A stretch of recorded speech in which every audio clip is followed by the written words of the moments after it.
This is a can of soup. What if I told you this can of soup was one of the causes of over 21,000 deaths a day? This can of soup, an accessory to serial murder. Would you believe me? Hold on to that thought. For those in the audience who are not aware, I run a nonprofit organization titled Little Known Help Zone. What started as a love affair in the Roatan, Honduras, transformed into a rewarding journey down the path of volunteerism. My organization focuses on the lesser-known countries and causes of Central America. Through this work, I've been witness to some eye-opening experiences. One of them opened my eyes to the current flaws in our nonprofit industry. Meet Francisco Garcia. That's his sister Elvia in the photo with him. I was tutoring him over Skype one day, reading him a story about an airplane, and he said, "I've always wanted to be a pilot, but they tell me I can't." As you can imagine, I was at loss for words. This boy dreamed to the highest extent, and although he's getting an education, he's not being pushed towards his dreams. Francisco and Elvia are 2 out of 9 children in the Garcia family to attend school. The Garcias are a family of poor farmers, and education has never been a prime concern. The other children have to stay home and work around the farm. Francisco and Elvia walk about 2 hours every day to the school through a mountain. And not to worry, Francisco and Elvia bring home almost everything they can to their siblings, including large portions of their only hot meal a day.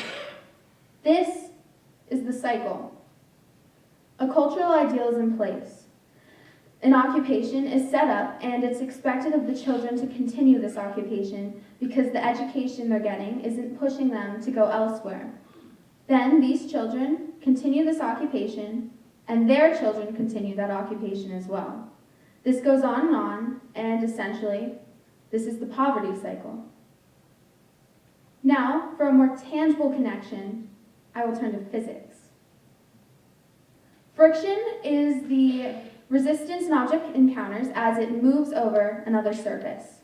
There are 2 types of friction, static and kinetic. Static friction is the larger force, and this is experienced when trying to get the object in motion. Kinetic friction is the secondary force that occurs while the object is in motion, and it is the lesser of the 2.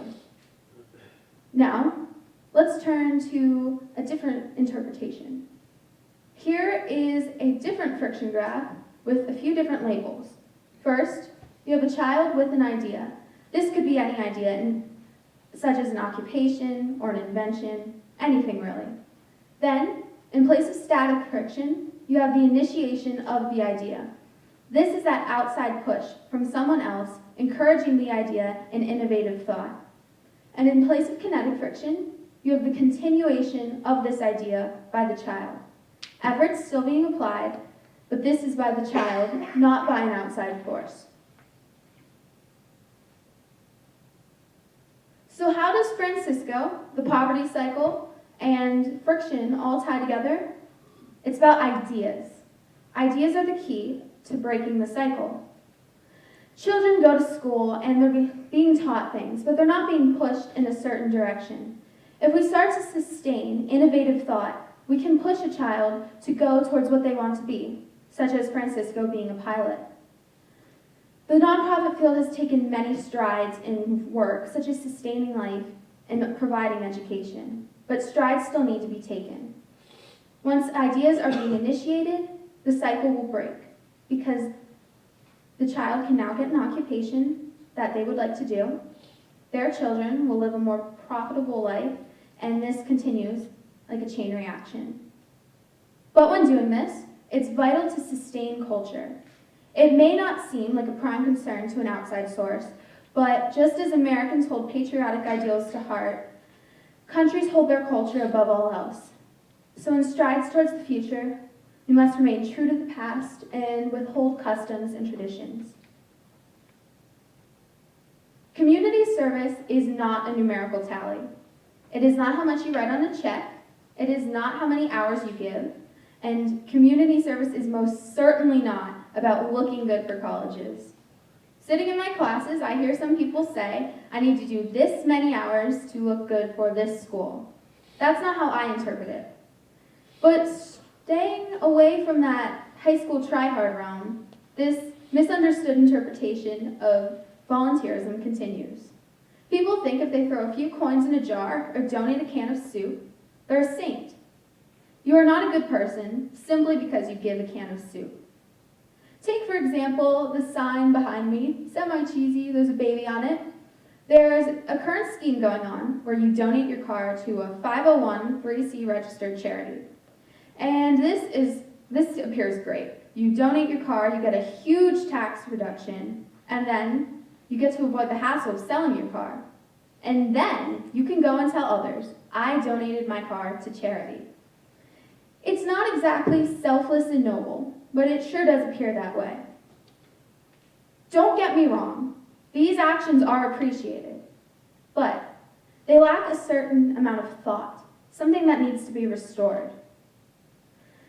Instead of empathizing with others, putting ourselves into other people's shoes, saying we feel bad and trying to fit in their situation, we need to start recognizing our motivation. We need to ask ourselves, why are we doing this?